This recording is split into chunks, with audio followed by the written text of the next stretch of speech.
प्रधानमंत्री नरेंद्र मोदी अपनी 3 देशों की यात्रा पर हैं। इस दौरान उन्होंने अपने बेहद व्यस्त शेड्यूल में से भी वहां रह रहे भारतवंशी लोगों से मिलने का समय निकाला। इस दौरान पीएम मोदी ने भारतीय मूल के लोगों के एक कार्यक्रम में शिरकत भी की। कार्यक्रम को संबोधित करते हुए उन्होंने भारत के बदलते स्वरूप का जिक्र किया। उन्होंने बताया कि कैसे कुछ वर्षों में ही भारत की तस्वीर बदल उठी है। इस दौरान वहां मौजूद लोग भी बेहद उत्साहित नजर आए।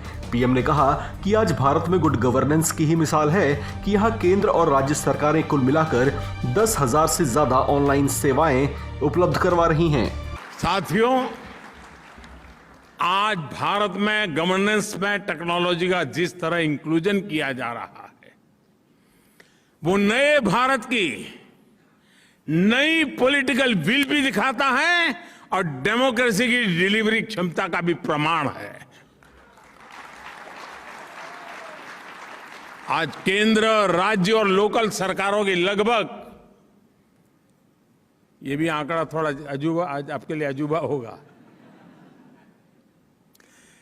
केंद्र सरकार, राज्य सरकार और लोकल सेल्फ गवर्नमेंट, इनकी करीब करीब 10,000 सेवाएं, 10,000 सर्विसेज ऑनलाइन उपलब्ध है। प्रधानमंत्री मोदी ने बताया कि देश में आज व्यवस्था में पारदर्शिता है। सेवाओं के हकदार लोगों तक उनका पैसा सीधे बैंक खातों के जरिए उन तक पहुंच रहा है। इस दौरान उन्होंने कांग्रेस को भी निशाने पर लिया। राजीव गांधी सरकार के वक्त उनके एक बयान पर व्यंग कसते हुए पीएम मोदी ने कहा कि वो न जाने कौन सा पंजा था जो 1 रुपए में से 85 पैसे घिस लिया करता था।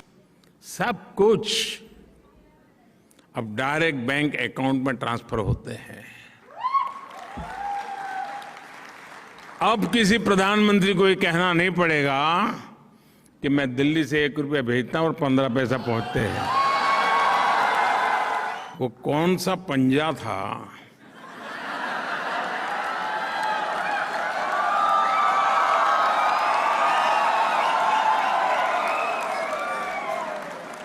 जो 85 पैसा घिस लेता था। भारत में जनता तक पहुंचने वाली सहायता का जिक्र करते हुए प्रधानमंत्री मोदी ने बताया कि देश में डीबीटी के जरिए इन्हीं कुछ वर्षों में 22 लाख करोड़ रुपए से ज्यादा लोगों के खाते में पहुंच चुका है। पिछले 7-8 साल में भारत सरकार ने डीबीटी, डायरेक्ट बेनिफिट ट्रांसफर, सीधा एक क्लिक किया, जो हकदार है उसके खाते में पैसे चले गए। डायरेक्ट जो डीबीटी के द्वारा हमने पैसे भेजे, वो अमाउंट है 22 लाख करोड़ रुपए से अधिक। बीजेपी शासन में आए बड़े बदलावों का जिक्र करते हुए उन्होंने अनुच्छेद 370 के खात्मे, सस्ता data, new startup, local for vocal, खाद्य उत्पाद में वृद्धि के साथ साथ छोटे शहरों को भी हवाई रूट से जोड़े जाने और मेट्रो कनेक्टिविटी बेहतर होते जाने का भी जिक्र किया। जर्मनी के बर्लिन में प्रधानमंत्री मोदी के संबोधन को सुनने के लिए बड़ी संख्या में लोग पहुंचे हुए थे। इस दौरान उनका उत्साह देखते ही बन रहा था।